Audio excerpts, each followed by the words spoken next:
The government seizure of temple grounds had fundamentally rewritten the map of Kyoto. Vast areas that had been sacred for centuries were now state property, leaving the city government with a massive empty canvas on its eastern fringe. What role could this land play in the modern era?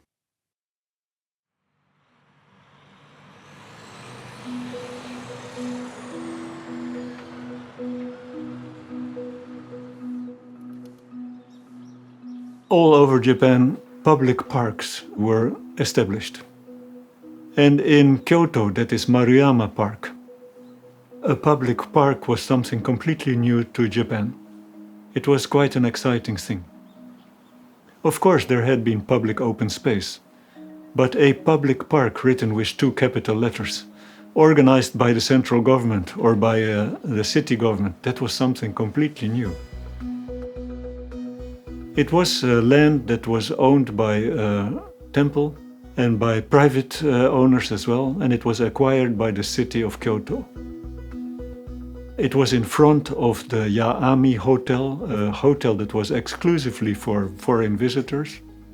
So for the people in Kyoto, it was already a place contaminated, so to say, with Western ideas, because that was where you could see the Westerners going to their hotel. It was an exciting place in that sense. A huge double-flowering cherry stood in the middle of this public park in front of the hotel. And when this one was in flower, many people came to the park to see the cherry blossom and to enjoy being together and socialize. You can see somebody selling tea from a portable tea stand.